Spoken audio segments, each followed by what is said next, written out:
Race politics ಮೊರೆ ಹೋಗಿರುವಂತದ್ದು BJP. ರಾಷ್ಟ್ರೀಯ ನಾಯಕರಿಂದ ಸಾಲು ಸಾಲು ಸಮಾವೇಶವನ್ನ ಆಯೋಜನೆ ಮಾಡಲಾಗ್ತಾ ಇದೆ. ಕೈ ಗ್ಯಾರಂಟಿ ಸೂತ್ರಕ್ಕೆ ರಾಷ್ಟ್ರೀಯ ನಾಯಕರ ಕೌಂಟರ್ ಕೊಡುವಂತ ಕೆಲಸ ಮಾಡ್ತಾ ಇದೆಯಾ ಬಿಜೆಪಿ ಅನ್ನುವಂತ ಪ್ರಶ್ನೆ ಇರುವಂತದ್ದು. ಬಿಕಾಸ್ ಕೊನೆ ಕ್ಷಣದಲ್ಲಿ ಈಗ ನಾಯಕರನ್ನ ಕಳಿಸಲಾಗ್ತಾ ಇರುವಂತದ್ದು. ಎಲ್ಲೋ ಒಂದ್ ಕಡೆ ಗ್ಯಾರಂಟಿಗಳ ವಿಚಾರಕ್ಕೆ ಸಂಬಂಧಪಟ್ಟಂತೆ ನಾವು ಗಮನಿಸೋದಾದ್ರೆ ದೊಡ್ಡ ಮಟ್ಟದಲ್ಲಿ ಬಿಜೆಪಿ ಅಂದುಕೊಂಡಷ್ಟು ಈಸಿ ಇಲ್ಲ ಅನ್ನುವಂಥದ್ದು ಲೇಟ್ ರಿಯಾಲಿಟಿ ಆಗ್ಬಿಟ್ಟಿದೆಯಾ ಬಿಜೆಪಿಗೆ ಅನ್ನುವಂಥ ಪ್ರಶ್ನೆ. ಸೊ ಈ ಕಾರಣಕ್ಕೋಸ್ಕರನೇ ಕೊನೆಯ ಹಂತದಲ್ಲಿ ಬಿಜೆಪಿ ನಾಯಕರನ್ನ ರಾಜ್ಯಕ್ಕೆ ಕರೆಸಲಾಗ್ತಾ ಇದೆಯಾ ಅನ್ನುವಂಥ ಪ್ರಶ್ನೆಗಳು ಇರುವಂಥದ್ದು. ಇದೆಲ್ಲದ್ರ ಬಗ್ಗೆನೂ ಕೂಡ ಮಾತನಾಡ್ತಾ ಹೋಗೋಣ. ಆದರೆ ಅದಕ್ಕೂ ಮುಂಚೆ ಮಾಜಿ ಮುಖ್ಯಮಂತ್ರಿಗಳಾಗಿರುವಂಥ ಯಡಿಯೂರಪ್ಪನವರು ಮಾತನಾಡಿದ್ದಾರೆ. ಇದ್ರ ಬಗ್ಗೆ ನೋಡೋಣ.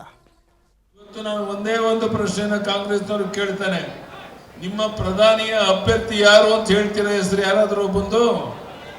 ಯಾರೊಬ್ಬನು ನಿಮ್ಮ ಕಣ್ಮುಂದೆ ಪ್ರಧಾನಿ ಅಭ್ಯರ್ಥಿ ಇಲ್ಲ. ಪ್ರಧಾನಿ ನರೇಂದ್ರ ಮೋದಿ ಇಡೀ ವಿಶ್ವವೇ ಅಚ್ಚರಿಪಟ್ಟು ನೋಡ್ತಾ ಇರುವಂತ ಮಹಾನ್ ನಾಯಕ. ನೀವು ಕಾಂಗ್ರೆಸ್ನವರು ಅನ್ಕೊಂಡಿದ್ದೀರಾ ಹಣದ ಬಲ, ಹೆಂಡದ ಬಲ, ತೋಳ್ಬಲ, ಅಧಿಕಾರ ಬಲ, ಜಾತಿಯ ವಿಶ್ವೀಜ ಬಿತ್ತಿ ಚುನಾವಣೆಯಲ್ಲಿ ಗೆಲ್ಲಬಹುದು ಅನ್ನೋ ಭ್ರಮೆನಲ್ಲಿ ನೀವಿದ್ರೆ ಅದು ಭ್ರಮೆಯಾಗತ್ತೆ ಹೊರತು ಅದು ಯಾವುದೇ ಕಾರಣಕ್ಕೆ ನಿಜ ಆಗೋದಿಲ್ಲ. ಇದೆಲ್ಲದ್ರ ಬಗ್ಗೆನೂ ಕೂಡ ಮಾತನಾಡ್ತಾ ಹೋಗೋಣ. ಇದರಂತೆ ನಮ್ಮ ಔಟ್ಪುಟ್ ಎಡಿಟರ್ ಆಗಿರುವಂತ ಮಧು ಮುತ್ತುವಳ್ಳಿ ನಮ್ಮ ಜೊತೆ ಜಾಯ್ನ್ ಆಗಿದ್ದಾರೆ. ಸರ್, ಕಾರ್ಯಕ್ರಮಕ್ಕೆ ಸ್ವಾಗತ. ನೋಡ್ತಾ ಇದೀವಿ ಯಾವ ರೀತಿಯಾಗಿ ಪ್ರಚಾರದ ಭರಾಟೆ ರಾಜ್ಯದಲ್ಲಿ ನಡೀತಾ ಇದೆ ಅನ್ನುವಂಥದ್ದು. ನಾಳೆ ನಾಮಪತ್ರ ಸಲ್ಲಿಕೆಗೆ 2ನೇ ಹಂತದಲ್ಲಿ ಕೊನೆ ದಿನ. ಈ ಸಂದರ್ಭದಲ್ಲಿ ನಾನಾ ರೀತಿಯಾದಂಥ ಲೆಕ್ಕಾಚಾರಗಳನ್ನು ಎಲ್ಲ ರಾಷ್ಟ್ರೀಯ ಪಕ್ಷಗಳು ಹಾಕ್ತಿದ್ದಾವೆ. ಹೌದು, ಆದರೆ ಕಡೆಯ ಹಂತದಲ್ಲಿ ಮೊದಲ ಹಂತ ಚುನಾವಣೆ ಇನ್ನೊಂದು ಸ್ವಲ್ಪ ದಿನ ಇರುವಂಥ ಸಂದರ್ಭದಲ್ಲಿ ರಾಷ್ಟ್ರೀಯ ನಾಯಕರನ್ನ ಬಿಜೆಪಿ ಪಕ್ಷದವರು ಕರೆಸ್ತಾ ಇರುವಂಥದ್ದನ್ನು ನೋಡ್ತಾ ಇದ್ರೆ ಎಲ್ಲೋ ಒಂದು ಕಡೆ ಗ್ಯಾರಂಟಿ ಅನ್ನುವಂಥದ್ದು ಹೊಡ್ತಾ ಕೊಡುತ್ತೆ ಅನ್ನುವಂಥ ಕಾರಣ, ಅದರ ಜೊತೆಗೆ ಲೇಟ್ ರಿಯಾಲಿಟಿನ ಇದು ಬಿಜೆಪಿಗೆ ಅನ್ನುವಂಥ ಪ್ರಶ್ನೆಗಳನ್ನು ಕೂಡ ಮೂಡಿಸುವಂಥದ್ದೇ. ಬರುವಂಥದ್ದು ಏನು ಹೊಸದಲ್ಲ, ಆದರೆ ಕೊಡೆ ಕ್ಷಣದಲ್ಲಿ ಈಗ ಕರೆಸ್ತಾ ಇರುವಂಥದ್ದು ಇದೆಲ್ಲ ಪ್ರಶ್ನೆಗಳನ್ನು ಮೂಡಿಸುವಂತಿದೆ ಅಂತ. ಪೃಥ್ವಿ, ಮೆಸೇಜಿಂಗ್ ಅನ್ನುವಂಥದ್ದು ಮತ್ತು ಇಮೇಜಿಂಗ್ ಅನ್ನುವಂಥದ್ದು ಎರಡೂ ಕೂಡ ತುಂಬ ಮ್ಯಾಟ್ರ್ ಆಗುತ್ತೆ. ಈ ಎಲೆಕ್ಷನ್ ಅಂತ ಬಂದಂಥ ಸಂದರ್ಭದಲ್ಲಿ ಅಖಾಡದಲ್ಲಿ ಅವೆರಡೂ ಕೂಡ ತುಂಬ ಮೇಜರ್ ಆಗಿ ಏನು ಇಂಪ್ಯಾಕ್ಟ್ ಮಾಡುವಂಥ ಫ್ಯಾಕ್ಟ್ರಿಗಳು. ಸೊ ಈ ಹಿನ್ನೆಲೆಯಲ್ಲಿ ಮೊದಲ ಸಲ ಏನು ಗ್ಯಾರಂಟಿಯನ್ನು ಅತ್ಯಂತ ಲಘುವಾಗಿ ಪರಿಗಣಿಸಿದ್ದ ಬಿಜೆಪಿಯ ಪಡೆ ಅದರ ಒಂದು ಮತಗಳಿಕೆಯ ಪ್ರಮಾಣ ಮತ್ತು ಸೂಕ್ಷ್ಮತೆಯನ್ನು ಅರಿತು, ಅಂದರೆ ವಿಧಾನಸಭಾ ಚುನಾವಣೆಯ ಸಂದರ್ಭದಲ್ಲಿ ಮತ್ತು ಅದಾದ ನಂತರ ಇಂಪ್ಲಿಮೆಂಟೇಷನ್ನ ಒಂದು ಪ್ರಕ್ರಿಯೆಯನ್ನು ಕೂಡ ಗಮನಿಸಿದಂಥ ಸಂದರ್ಭದಲ್ಲಿ ಅದರ ಬಗ್ಗೆ ನೆಗೆಟಿವ್ ಆಗಿ ಮಾತನಾಡುವಂಥದ್ದನ್ನು ಆದಷ್ಟು ಕಡಿಮೆ ಮಾಡ್ತು. ಅದಾದ ಮೇಲೆ ಮೋದಿಗೆ ಗ್ಯಾರಂಟಿ ಅನ್ನುವಂಥ ಒಂದು ಆ ಗ್ಯಾರಂಟಿಯ ಜೊತೆಗೆ ಮೋದಿಯವರ ಒಂದು ವರ್ಚಸ್ಸು ಏನಿತ್ತು ಅವರ ವರ್ಚಸ್ಸನ್ನು ಸೇರಿಸ್ಕೊಂಡು ದೂರಗಾಮಿಯಾಗಿ ದೇಶಕ್ಕೆ ಇದು ಮೋದಿಯ ಗ್ಯಾರಂಟಿ ಅಥವಾ ಇದು ತಾತ್ಕಾಲಿಕ ಗ್ಯಾರಂಟಿ ಅಲ್ಲ, ಶಾಶ್ವತ ಗ್ಯಾರಂಟಿ, ದೂರಗಾಮಿ ಗ್ಯಾರಂಟಿ ಅಂತ ಇಂಥ ಹಲವಾರು ಲೆಕ್ಕಾಚಾರಗಳು ಆಯಾಮಗಳಿಗೆ ಆಸ್ಪದ ಇರುವಂಥ ಒಂದು ಚುನಾವಣಾ ಒಂದು ದೃಷ್ಟಿಕೋನವನ್ನು ಬಿತ್ತುವಂಥ ಪ್ರಯತ್ನವನ್ನು ಮಾಡ್ತು. ಸೊ ಈ ಹಿನ್ನೆಲೆಯಲ್ಲಿ ಮೆಸೇಜಿಂಗ್ ಅನ್ನುವಂಥದ್ದು ತುಂಬ ಮ್ಯಾಟ್ರ್ ಆಗುತ್ತೆ ಅಂತ ಅದೇ ಕಾರಣಕ್ಕೆ ಹೇಳಿದ್ವಿ. ಇನ್ನು ಇಮೇಜಿಂಗ್ ಅನ್ನುವಂಥದ್ದು ಕೂಡ ತುಂಬ ಮ್ಯಾಟ್ರ್ ಆಗುತ್ತೆ. ಈಗ ನೀವು ರಾಜ್ಯ ರಾಜಕಾರಣದಲ್ಲಿ ವಿಧಾನಸಭಾ ಚುನಾವಣೆ ಅಂತ ಬಂದ ಸಂದರ್ಭದಲ್ಲಿ ಯಾವ ವಿಚಾರಗಳು ನಡೆಯುತ್ತೆ, ರಾಜ್ಯದ ನಾಯಕತ್ವ, ಯಾರು ಸರ್ಕಾರವನ್ನು ರಚಿಸಬೇಕು, ಇಮ್ಮಿಡಿಯೇಟ್ ಆಗಿ ಬೆನಿಫಿಷಿಯರ್ಸ್ ಯಾರಿದ್ದಾರೆ, ಸೊ ಅವರಿಗೆ ಏನು ಸಿಗುತ್ತೆ, ಇಂಥ ಆಯಾಮಗಳಲ್ಲಿ ಲೆಕ್ಕಾಚಾರ ನಡೆಯುತ್ತೆ. ಸೊ ಅದೇ ಲೆಕ್ಕಾಚಾರದಲ್ಲಿ ಕಳೆದ ವಿಧಾನಸಭಾ ಚುನಾವಣೆ ಕೂಡ ನಡೆದಿದ್ದು ಮತ್ತು ಅದರಲ್ಲಿ ಸಾಧ್ಯವಾದಷ್ಟರ ಮಟ್ಟಿಗೆ ಆ ಒಂದು ಚುನಾವಣೆಯಲ್ಲೂ ಕೂಡ ರಾಷ್ಟ್ರೀಯತೆಯ ಅಥವಾ ರಾಷ್ಟ್ರೀಯ ನಾಯಕತ್ವದ ಅದರ ವರ್ಚಸ್ಸನ ಪ್ರಭಾವವನ್ನು ಬಳಸ್ಕೊಂಡು ಮತಗಳಿಕೆಯನ್ನು ಮಾಡಬೇಕು ಅಂತ ಅಂದ್ಕೊಂಡಿದ್ದಂಥ ಬಿಜೆಪಿಗೆ ನಿರೀಕ್ಷಿತ ಪ್ರಮಾಣದ ಯಶಸ್ಸು ಸಿಗಲಿಲ್ಲ. ಯಾಕಂದರೆ ಮೋರ್ ಆಫ್ ಇವರು ಗ್ಯಾರಂಟಿಯ ಮೊರೆ ಹೋಗಿದ್ದು ಮತ್ತು ಪ್ರಾದೇಶಿಕತೆ ಮತ್ತು ಪ್ರಾದೇಶಿಕ ನಾಯಕತ್ವದ ಮೊರೆ ಹೋಗಿದ್ದು ಮತ್ತು ಅದರಲ್ಲಿದ್ದಂಥ ಒಂದು ಮಾಸ್ ಲೀಡರ್ಶಿಪ್ನ ಒಂದು ಪ್ಲಸ್ ಈ ಎಲ್ಲ ಕಾರಣಗಳಿಗಾಗಿ ಸಿದ್ದರಾಮಯ್ಯ ಅವರ ವರ್ಚಸ್ಸು ಮತ್ತು ಜನಪ್ರಿಯತೆ ಮತ್ತು ಡಿ ಕೆ ಶಿವಕುಮಾರ್ ಸಂಘಟನೆ ಎಲ್ಲ ಆಯಾಮಗಳಲ್ಲಿ ಒಕ್ಕಲಿಗ ಕಾರ್ಡ್ ಎಲ್ಲ ಆಯಾಮಗಳಲ್ಲಿ ವಿಧಾನಸಭಾ ಚುನಾವಣೆ ಆಗೋಯ್ತು. ಆದರೆ ಅಂಥದ್ದೇ ಒಂದು ವಿಧಾನಸಭಾ ಚುನಾವಣೆಯ ಪ್ರಕ್ರಿಯೆ ಮತ್ತು ಫಾರ್ಮುಲಾವನ್ನು ಲೋಕಸಭಾ ಚುನಾವಣೆಯಲ್ಲೂ ಕೂಡ ತರಬೇಕು ಅನ್ನೋವಂಥ ಒಂದು ವಿಚಾರ ಇಟ್ಕೊಂಡೇ ಗ್ಯಾರಂಟಿಯನ್ನು ಪ್ರಥಮ ಆದ್ಯತೆಯಾಗಿ ಪ್ರಚಾರವನ್ನು ಮಾಡ್ತಾ ಇದೆ ಕಾಂಗ್ರೆಸ್ಸು.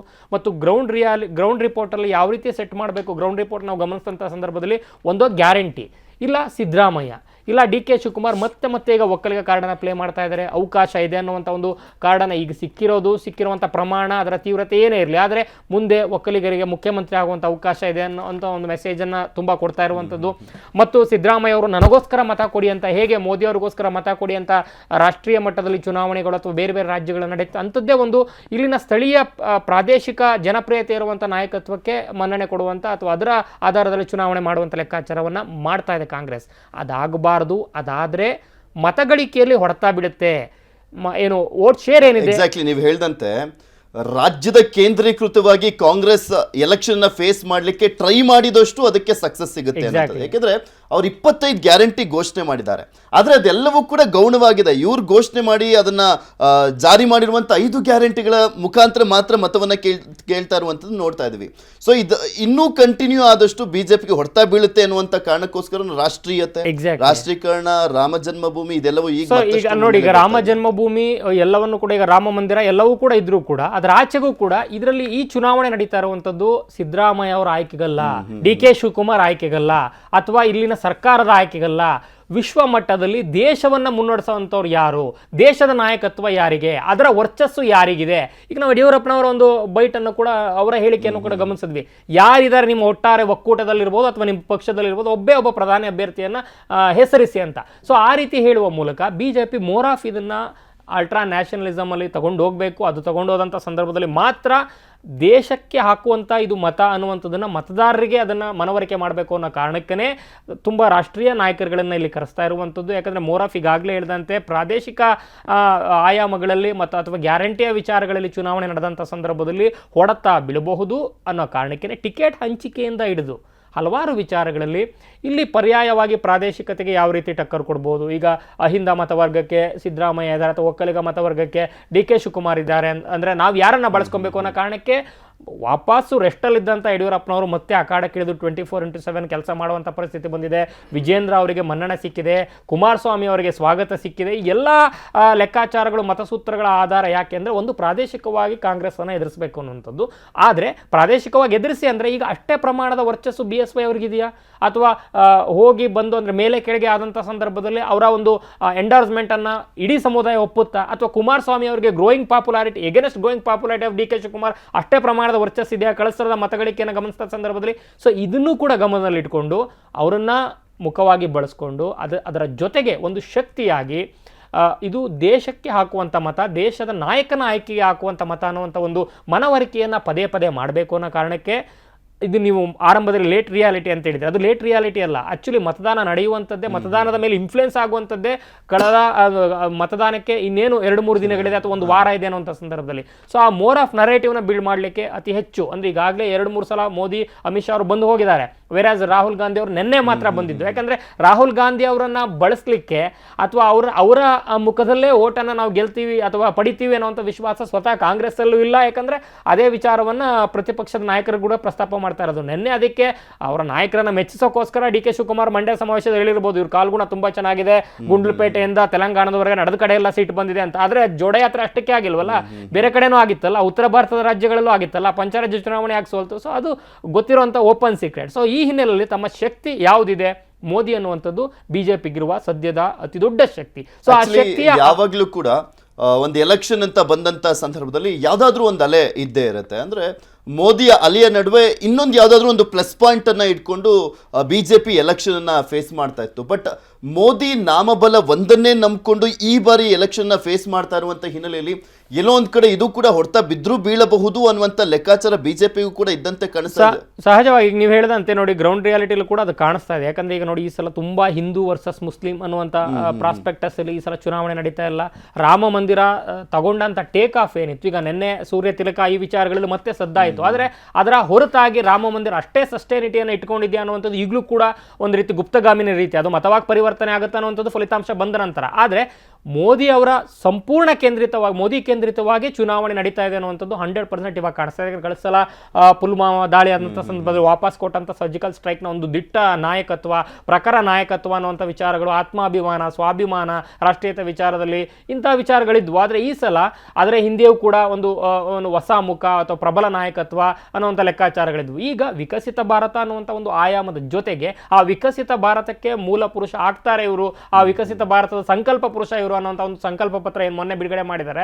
ಸೊ ಆ ಹಿನ್ನೆಲೆಯಲ್ಲಿ ಮೋದಿ ಕೇಂದ್ರಿತವಾಗಿ ಚುನಾವಣೆ ನಡೆಯುತ್ತದೆ. ಅವರ ಒಂದು ಪ್ರಣಾಳಿಕೆಯಲ್ಲೂ ಕೂಡ ಯಾವುದೇ ಜನಪ್ರಿಯ ಯೋಜನೆಗಳನ್ನು ಘೋಷಣೆ ಮಾಡಿಲ್ಲ, ಲಾಂಗ್ ರನ್ ಹೆಲ್ಪ್ ಆಗುವಂಥದ್ದನ್ನು ಮಾಡಿದ್ದಾರೆ. ಸೊ ಅದನ್ನ ಕನ್ವೆ ಮಾಡಬೇಕು ಅಂದರೆ ಆ ಒಂದು ನಾಯಕರುಗಳೇ ಬರಬೇಕು, ಅಥವಾ ಆ ಒಂದು ನಾಯಕತ್ವದ ಹಿಂದಿರುವಂಥ ಶಕ್ತಿಗಳು ಅಥವಾ ಹಲವಾರು ಕೈಗಳು ಯಾವುದಿದೆ ಅದೆಲ್ಲವೂ ಕೂಡ ಬಂದು ಮೋದಿಗೆ ಮತ ಹಾಕಿ ಇದು ದೇಶದ ನಾಯಕನ ಆಯ್ಕೆ ಅನ್ನುವಂಥ ಒಂದು ರಿಪೀಟೆಡ್ ನರೇಟಿವ್ನ ಬಿಲ್ಡ್ ಮಾಡಬೇಕು ಅಂತಂದ್ರೆ ಈ ಒಂದು ಕ್ರೂಷಿಯಲ್ ಜಂಕ್ಷನ್ ಏನಿದೆ, ಗ್ಯಾರಂಟಿ ಎಷ್ಟು ಮಟ್ಟಿಗೆ ಕಾಡಿದೆ. ನಾಟ್ ಓನ್ಲಿ ಎಸ್ಪೆಷಲಿ ನಮ್ಮ ಸ್ಟೇಟಲ್ಲಿರುವಂಥ BJP ನಾಯಕರಿಗೆ, ನರೇಂದ್ರ ಮೋದಿ ಅವ್ರಿಗೂ ಇದು ಕಾಡ್ತಾ ಇರುವಂಥದ್ದು ನಾನು ನಿನ್ನೆ ಮಾತನಾಡುವಂಥ ಸಂದರ್ಭದಲ್ಲಿ ನೋಡ್ತಾ ಇದ್ವಲ್ಲ, ಇಲ್ಲಿ 2014ರಲ್ಲಿ ಮೋದಿಯ ಮೇಲಿನ ಭರವಸೆಗೆ ಓಟ್ ಹಾಕಿ, 2019ರಲ್ಲಿ ಮೋದಿ ಮೇಲಿನ ವಿಶ್ವಾಸಕ್ಕೆ ಓಟ್ ಹಾಕಿ, 2024ಕ್ಕೆ ಮೋದಿಗೆ ಗ್ಯಾರಂಟಿಗೆ ಓಟ್ ಹಾಕಿ ಅಂತ ನರೇಂದ್ರ ಮೋದಿಯವರೇ ಗ್ಯಾರಂಟಿಯ ವಿಚಾರವನ್ನು ಪ್ರಸ್ತಾಪ ಮಾಡ್ತಾ ಕಾಂಗ್ರೆಸ್ನ ಗ್ಯಾರಂಟಿಯಿಂದ ಓವರ್ಕಮ್ ಮಾಡುವಂತ ಪ್ರಯತ್ನ ಮಾಡಲಾಗ್ತಾ ಇದೆಯಾ ಅನ್ನುವಂಥ ಎಕ್ಸಾಕ್ಟ್ಲಿ ಎರಡು ವಿಚಾರಗಳನ್ನ ತುಂಬಾ ದೊಡ್ಡ ಮಟ್ಟದಲ್ಲಿ ಇಟ್ಕೊಂಡ್ಬಿಟ್ಟಿದೆ ಕಾಂಗ್ರೆಸ್. ಒಂದು ಗ್ಯಾರಂಟಿಯ ವಿಚಾರದ ಮೂಲಕ ಈಗಾಗಲೇ ನಾವು ಇಂಪ್ಲಿಮೆಂಟ್ ಮಾಡಿದ್ವಿ ಮತ್ತು ಮುಂದೇನೂ ಕೂಡ ದೇಶವ್ಯಾಪಿ ಮಾಡ್ತೀವಿ ನಾವು ಅಧಿಕಾರಕ್ಕೆ ಬಂದ್ರೆ ಅನ್ನುವಂಥ ಒಂದು ಜನಪ್ರಿಯ ಮೆಸೇಜಿಂಗು, ಮತ್ತೊಂದು ಕಡೆ ಸಂವಿಧಾನದ ಅಸುರಕ್ಷತೆ ಅನ್ನುವಂಥ ಒಂದು ನರೇಟಿವ್ ಎಗೇನೆಸ್ಟ್ BJP ನಾನು ಹೇಳ್ತಾರೆ. ಸೊ ಆ ಕಾರಣಕ್ಕೆ ಮೋದಿ ಅವರು ಪದೇ ಪದೇ ಈಗ ಸಮಾವೇಶ ಸಮಾರಂಭಗಳಲ್ಲಿ ಸಂವಿಧಾನವನ್ನು ಅಂಬೇಡ್ಕರ್ ಅವರು ಬಂದರೂ ಕೂಡ ಬದಲಾಯಿಸೋಕ್ಕಾಗಲ್ಲ, ನಾವು ಸಂವಿಧಾನದ ಪರವಾಗಿ ಮತ್ತು ಸಂವಿಧಾನದ ಜೊತೆಗೆ ಬೆಳೆದುಕೊಂಡು ಬಂದಿರುವಂಥದ್ದು ಅನ್ನುವಂಥ ಒಂದು ಕನ್ವೆ ಮಾಡುವಂಥ ಪ್ರಯತ್ನ, ಕ್ಲಾರಿಫಿಕೇಶನ್ ಕೊಡುವಂಥ ಪ್ರಯತ್ನ. ಅಂದರೆ ಇದು ಕಾಂಗ್ರೆಸ್ನ ಕಾನ್ಸ್ಪಿರಸಿ ಅಥವಾ ಕಾಂಗ್ರೆಸ್ನ ಒಂದು ಕೌಂಟರ್ ಸ್ಟ್ರಾಟಜಿ, ನಮ್ಮ ಒಂದು ಜನಪ್ರಿಯತೆಯನ್ನು ನೋಡಿ ಸಹಿಸಲಾಗದೆ ಇಂಥದ್ದೊಂದು ನರೇಟಿವ್ಗಳನ್ನ ಬಿಲ್ಡ್ ಮಾಡ್ತಾ ಇದ್ದಾರೆ ಅನ್ನುವಂಥ ಒಂದು ಪದೇ ಪದೇ ಹೇಳುವಂಥ ಒಂದು ವಿಚಾರ. ಮತ್ತು ನೀವು ಹೇಳಿದಂತೆ ಮೋದಿ ಕಿ ಗ್ಯಾರಂಟಿ, ಸೊ ಆ ಮೂಲಕ ಮೋದಿಯವರ ಹೆಸರಲ್ಲೇ ಗ್ಯಾರಂಟಿಯನ್ನು ಟಂಕಿಸಿ ಅದರ ಮೂಲಕ ಮತವನ್ನು ಎನ್ಶೂರ್ ಮಾಡ್ಕೊಳ್ಳುವಂಥ ಪ್ರಯತ್ನ ಎರಡನ್ನೂ ಕೂಡ BJP ಮಾಡ್ತಾ ಇದೆ. ಯಾಕಂದರೆ ಎರಡೂ ವಿಚಾರಗಳು ಕೂಡ ಗ್ರೌಂಡ್ ಲೆವೆಲಲ್ಲಿ ನೆಗೆಟಿವ್ ಇಂಪ್ಯಾಕ್ಟ್ ಆಗ್ಬೋದು ಅನ್ನುವಂಥ ಇನ್ಪುಟ್ಸ್ ಸಿಕ್ಕಿರಬಹುದು. ಆ ಕಾರಣಕ್ಕೆ ಅವರ ಒಂದು ಕ್ಯಾಂಪೇನ್ ನರೇಟಿವ್ ಕೂಡ ಬದಲಾಗಿದೆ. ಅದರ ಜೊತೆಗೆ ನಾನು ಈಗಾಗಲೇ ಹೇಳಿದಂತೆ ಕರ್ನಾಟಕ ಅತಿ ದೊಡ್ಡ ಇಂಪಾರ್ಟೆಂಟ್ ರಾಜ್ಯ ಕೂಡ ಆಗಿರೋದ್ರಿಂದ ಅವ್ರಿಗೆ ಸಲ ಗೊತ್ತಿದೆ ನಾರ್ತ್ ಇಂಡಿಯಾದಲ್ಲಿ ಅತ್ಯಂತ ಹೆಚ್ಚಿನ ಸ್ಥಾನಗಳನ್ನು ಗೆಲ್ತೀವಿ ಅನ್ನೋ ಭರವಸೆ ಇದೆ. ಆದರೆ ಅವರು ಹಾಕ್ಕೊಂಡಿರುವಂಥ ಗುರಿ ಅಥವಾ ಅವರು ಅಂದ್ಕೊಂಡಿರುವಂಥ ನಂಬರ್ ಏನಿದೆ ಅದನ್ನು ಕ್ರಾಸ್ ಮಾಡಬೇಕು ಅಂದರೆ ಸೌತನ್ನು ಕವರ್ ಮಾಡಬೇಕು. ಬೇರೆ ಕೇರಳ ತಮಿಳುನಾಡಲ್ಲಿ 0 ಇಂದ ಶುರು ಮಾಡ್ತಾ ಇದ್ದೀವಿ ಅನ್ನೋಂಥ ಪರಿಸ್ಥಿತಿ ಇರುವಾಗ ಆಲ್ರೆಡಿ ಬಂಪರ್ ಸ್ಥಾನಗಳನ್ನು ಇಟ್ಕೊಂಡಿರುವಂಥ ಕರ್ನಾಟಕವನ್ನು ಬಿಟ್ಕೊಡ್ಲಿಕ್ಕೆ ಸಾಧ್ಯವೇ ಇಲ್ಲ. ಸೊ ಈ ಹಿನ್ನೆಲೆಯಲ್ಲಿ ಕರ್ನಾಟಕ ಮತದಾರ test and tried proven formula ಇರೋದ್ರಿಂದ ಈ ಒಂದು BJPಯ ಮತದಾರ ಬೇರೆ ಬೇರೆ ಆಮಿಷಗಳಿಗೆ ಅಥವಾ ಬೇರೆ ಪಕ್ಷಗಳ ನರೇಟಿವ್ಗಳಿಗೆ ಮರಳಾಗಬಾರ್ದು ಅನ್ನೋ ಕಾರಣಕ್ಕೆ ಮಂಗಳೂರಂತ ಜಾಗದಲ್ಲೂ ಕೂಡ ರಿಸ್ಕ್ ಚಾನ್ಸ್ ಅನ್ನ ತಗೋಬಾರದು, ಅಥವಾ ಚಿಕ್ಕಬಳ್ಳಾಪುರ ಅಥವಾ ಬೆಂಗಳೂರಂತ ಜಾಗಗಳಲ್ಲೂ ಕೂಡ. ಯಾಕಂದ್ರೆ ನೀವು ಎಂಟೈರ್ ವಿಧಾನಸಭಾ ಚುನಾವಣೆಯಲ್ಲಿ ಬೇರೆಲ್ಲ ಕಡೆ ನೆಗೆಟಿವ್ ಆಗಿದ್ರು ಕೂಡ ಬೆಂಗಳೂರಲ್ಲಿ ಅಡಿಷನಲ್ ಆಗಿ ಸೀಟ್ಗಳನ್ನು ವೋಟ್ ಶೇರ್ ಅನ್ನು ಪಡ್ಕೊಂಡಿತ್ತು BJP.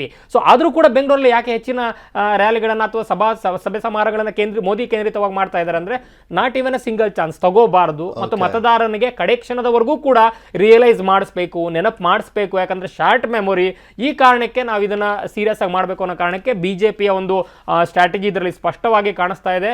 ರಾಷ್ಟ್ರೀಯ ನಾಯಕರು ಮೋದಿ ಅವರ ಒಂದು ಹೆಸರನ್ನ ಮತ್ತೊಮ್ಮೆ ಅವರ ಹವಾ ಮೇಲೆ ಚುನಾವಣೆ ಮಾಡಬೇಕು ಅಂತ ಏನು ಅನ್ಕೊಂಡಿದ್ದಾರೆ ಮತ್ತು ಇಲ್ಲಿನ ಅಭ್ಯರ್ಥಿಗಳು ಕೂಡ ಅದನ್ನೇ ನಿರೀಕ್ಷೆ ಮಾಡ್ತಾ ಇದ್ದಾರೆ. ಅವರ ಕ್ಷೇತ್ರಗಳಲ್ಲಿರುವಂತಹ 2-3 ಸಲ ಗೆದ್ದಿರೋರು ಅಥವಾ 1 ಸಲ ಗೆದ್ದಿರೋರು ಇರ್ಬೋದು, ಹೊಸ ಮುಖಗಳಿರ್ಬೋದು, ಮೋದಿ ಅವರು ಬೇಕು ಅವರ ಹೆಸರಲ್ಲೇ ಚುನಾವಣೆ ಅಂತ ಗೊತ್ತಿರೋದ್ರಿಂದ ಅವರಿಗಿರುವಂತಹ ಆಡಳಿತ ವಿರೋಧಿ ಅಲೆಯನ್ನು ಕೂಡ ಮೋದಿ ಅವರ ಹೆಸರಲ್ಲಿ ಹೇಗಾದ್ರೂ ಮಾಡಿ ಸುರಕ್ಷಿತವಾಗಿ ಬಚಾವ್ ಆಗಬೇಕು, ಸೇಲ್ ಥ್ರೂ ಮಾಡಬೇಕು ಅನ್ನೋ ಕಾರಣಕ್ಕೆ ಅಭ್ಯರ್ಥಿಗಳ ನಿರೀಕ್ಷೆ, ಇಲ್ಲಿನ ಸ್ಥಳೀಯ ನಾಯಕರ ನಿರೀಕ್ಷೆ, ಇಲ್ಲಿನ ಸ್ಥಳೀಯ ನಾಯಕರ ಭವಿಷ್ಯದ ಲೆಕ್ಕಾಚಾರ, ಅಸ್ತಿತ್ವ ಎಲ್ಲವೂ ಕೂಡ ಮೋದಿ ಕೇಂದ್ರಿತ ಪ್ರಚಾರದ ಮೇಲೆ ಅವಲಂಬಿತ ಆಗಿದೆ.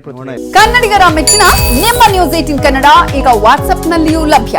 ಕರ್ನಾಟಕ ಮತ್ತು ದೇಶ ವಿದೇಶದ 360 ಡಿಗ್ರಿ ಸುದ್ದಿ ವಿವರವನ್ನ ನೀವು ನಿಮ್ಮ ಕೈ ಬೆರಳುಗಳಲ್ಲಿಯೇ ಪಡೆಯೋದಿಕ್ಕೆ ಈ QR ಕೋಡ್ ಅನ್ನು ಸ್ಕ್ಯಾನ್ ಮಾಡಿ. ನಮ್ಮ ಚಾನೆಲ್ ಅನ್ನು ಫಾಲೋ ಮಾಡಿ, ನೋಟಿಫಿಕೇಶನ್ ಆನ್ ಮಾಡಿ.